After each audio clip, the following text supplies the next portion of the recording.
Hey guys, my name's Brian Fleming from BuildingSocialProof.com. Today we're going to talk about the difference between a Facebook page and a Facebook group. You know, you've probably heard you guys want to be using Facebook groups now because you reach more people. I'm going to tell you why that is and why people are saying that.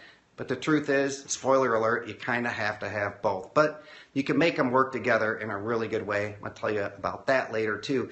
And just a reminder, guys, if you're watching me on YouTube or on iTunes or on my blog, maybe you got an email from me, head on over to BuildingSocialProof.com. November 11th, 8 o'clock p.m. I'm going to be having another Facebook marketing workshop. The first one was a blast. We had a great time. A lot of people learned a lot. I was just talking to a guy the other night, and he said it was one of the best social marketing events he's been to online. In an hour and a half, he learned the most. It was really pretty touching. I wasn't expecting to hear that, but I really want to bring it on the 11th. So make sure you go over to BuildingSocialProof.com and sign up for that. So Facebook pages and Facebook groups. I want to talk a little bit about a Facebook page and let you guys know if you don't know what they're all about. And then we're going to talk about groups, and then I'll kind of bring it around and tell you some of the differences. So a Facebook page is basically, think about your business as a person, and that person needs like a profile, just like you have on Facebook, and that's a Facebook fan page. So businesses, they act like a person. They have their fan page, and when you post things to them,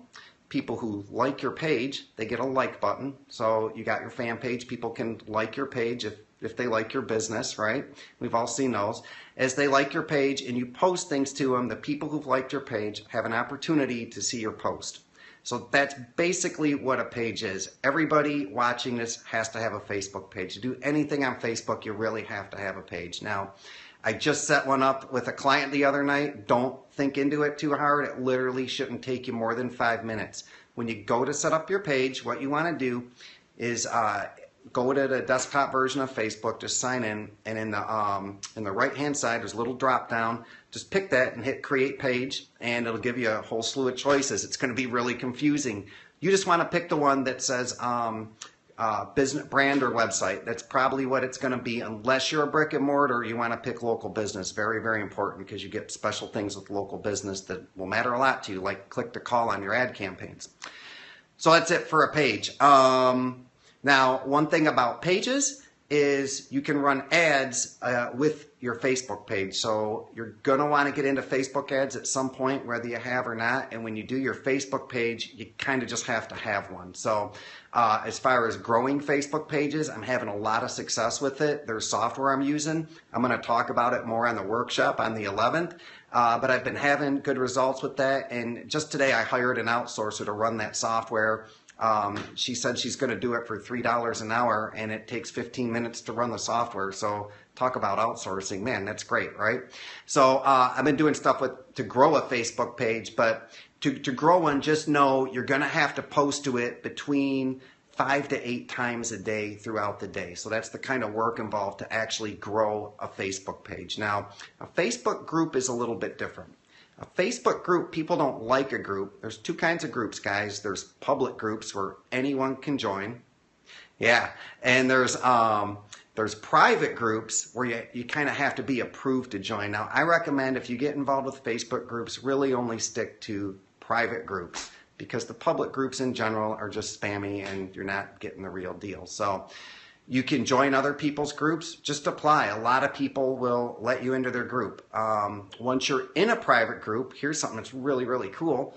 Everything you say in there's private. You know, your friends, they don't know what you're talking about in these groups. So it's very separated from your friends and family. If you want to keep your business separate from your personal, you can do it up in private Facebook groups, and none of your personal friends will even know you're doing it. So private groups is where it's at. Now, if you're going to run your own private group, what you want to do is set it up and start inviting people.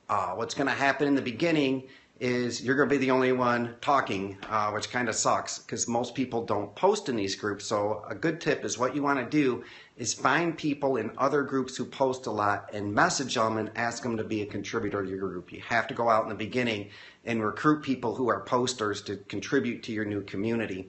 Now, why do people like Facebook groups so much? Well, if you guys have listened to me, you know that a big thing in Google's algorithm, or not Google, geez, Facebook's algorithm is how much affinity people have to the entity that creates a post. Well, guess what? In groups, because the nature of the content is very chatty, people comment on these things a lot. They like it. They like the posts in there a lot, and they draw a high affinity to these groups, just the nature of what's getting posted. Another thing about the groups too is you're not the only one posting stuff. Members of your group, members of your community can also post stuff. So it has a really tight community feel. Man, you really want to look into Facebook groups. It's kind of hand-to-hand combat. I like to call it social media marketing. Very, very effective. You get in there, you just network like a cocktail party, meet people. So that's how you use groups. You invite people in. You grow a community. In the beginning, it's going to be hard. You're going to have to go out and recruit people to help contribute to your community. But you can join other groups. I'm in a lot of groups that are just huge, 15, 20,000 people. And just by contributing in there, people will actually seek you out and find you and sign up for your stuff and all that sort of thing. So groups are good. Pages are good. They're not either or. They go together. So hopefully this makes sense, guys. I'll talk about it more at the Facebook workshop. Talk to you again soon.